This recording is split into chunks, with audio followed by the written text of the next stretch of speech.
चंदगड तालुका पत्रकार संघ संचलित CL न्यूज या लोकप्रिय चॅनलला लाईक करा, सबस्क्राईब करा, शेअर करा। रक्तमोक्षण म्हणजे काय, आयुर्वेदामध्ये याचे काय महत्त्व आहे, जाणून घेऊया आजच्या या व्हिडिओतून। एखाद्या रोगाच्या उपचारासाठी शरीरातून त्वचेच्या मार्गाने रक्त बाहेर काढणे म्हणजे रक्तमोक्षण होय।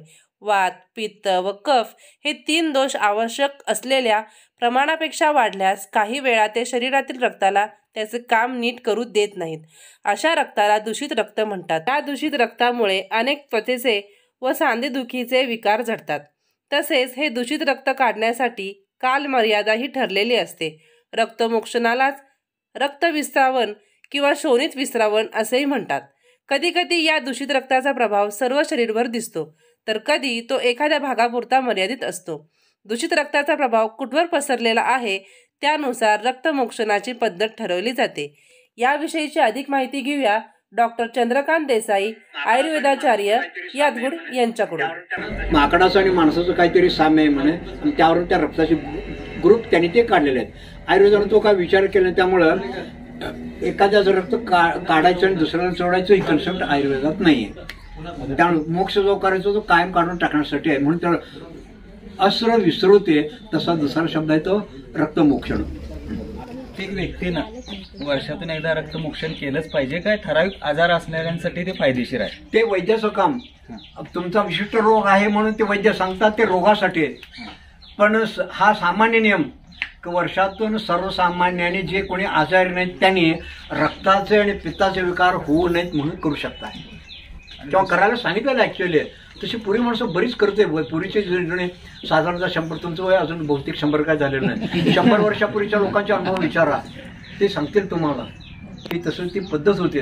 पण ह्या इतर जे राजवट आपल्या देशावर आल्या त्यांच्यामुळं काही तोटे झाले, त्यापैकी एक आयुर्वेद बराच बोलला। आता आपण आणि जरा हळूहळू काहीतरी प्रयत्न करायला लागलोय आपापल्या परीनं।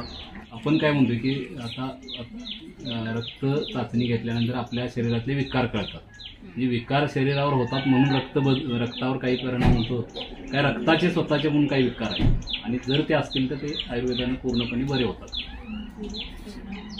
काही द्या मी सांगत नाही। रक्तदूषणाची काही कारणं सांगितलेली आहेत। ती कारणं घडली की रक्त दूषित होतं आणि त्याच्यानंतर विकारांची उत्पत्ती होते, आणि त्या विकारांमध्ये जेव्हा आपण रक्तमोक्षण करतो तसं तसं ते परीक्षण त्या रक्तामध्ये दिसायला लागतं, आणि ह्याच्यावरती रक्तमोक्षण म्हणजे ही अर्धी चिकित्सा सांगितलेली आहे सुश्रुताचार्यांनी। त्याच्यामुळं अर्धे रोग तर तिथं बरे होतातच।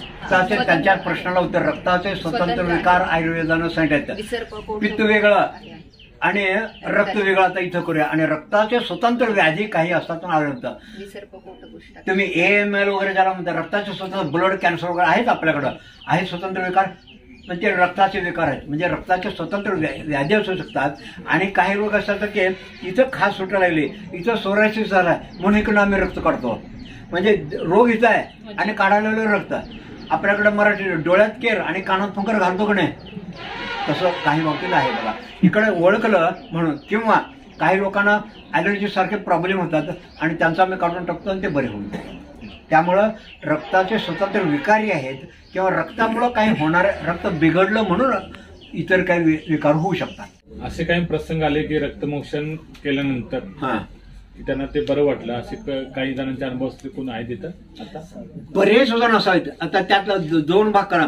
माझे जुने पेशंट आहेत त्यांची तुम्ही मुलाखत घ्या की निराळा रोगासाठी आलेले आहे, त्यातून एक रक्तमोक्षण केल्याला चांगलं आहे का प्रत्येक असं आयुर्वेद म्हणतो। वर्षी हो दरवर्षी, आणि तिन्ही सांगितलं खरं म्हणजे। मग तुम्ही काय म्हणणार, मग रक्तमोक्ष म्हणजे पित्त विकार थांबले, वाताचं आणि कफाचं काय, तर वातासाठी काय सांगितलंय, बस्ती सांगितलंय, ती चिकित्सा असते। पण एवढ्या मोठ्या प्रमाणात कोणी करत नाही। आहेत आपल्याकडं काही माणसं आहेत, पण आपलं दुर्दैव सगळं आयुर्वेद खड्ड्यात गेलं। प्रता जोशींचं नाव ऐकून माहित आहे, आयुष्यभर त्यांनी पंचकर्म केले, तर त्या ऋतूला अनुसरून बस्ते जे द्यायचे, म्हणजे वाताचे विकार थांबले।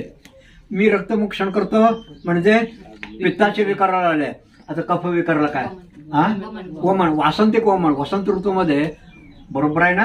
हा, वसंतमध्ये वमन करायचं असतं. आणि ते काही माणसं, उदाहरण गिरोस आहे, मला ते जळगाव धुळेवर त्या तुम्हाला नाव ऐकून मिळत असेल तर, तिकडचे वैद्य जुने ते वासंतिक वमन म्हणून ठेवायचे आणि शेकड्यात माणसं बोलायचे, त्यांना वांती, त्यांना कफाचे विकार होत नाही. म्हणजे तिन्ही केलं तर सगळ्या अर्थानं तुमचे रोग बरे होतील सगळे. आता आपण फक्त रक्ताचे विकार करवलं किंवा पत्ताचे विकार करवलं म्हणून आपण आपलं लिमिटेशन घालून घेतलंय, माझ्याही काही मर्यादा पडल्यात. पण आता झाले काय, आता हळूहळू माणसं आपल्याला जॉईन व्हायला आहेत. त्यामुळे आपण थोडंसं वाढूया, जास्त करूया म्हणून आम्ही जास्तीचे प्रयत्न करलोय. मग वासंतिक वमन करायचं काय, बस्ती करायची काय, पुढे आपण विचार करू. आता एवढी काय गडबड आपल्याला. पण लोकांना एकदम माहिती होते की रक्तमोक्षण पित्तविकार थांबतात, मग लगेच ते प्रश्न विचारतील वातविकार मी काय करू, आणि हे म्हणतील कफविकार काय करू. म्हणजे होईल की नाही? म्हणजे होईल. तर हे तिन्ही जेव्हा केलं जाईल तेव्हा खऱ्या अर्थानं आपण तिन्ही दोष साम्यावस्थेत झाले म्हणजे खऱ्या अर्थानं आरोग्य बघा. तोपर्यंत माझी उत्तरं एकांगी असतील.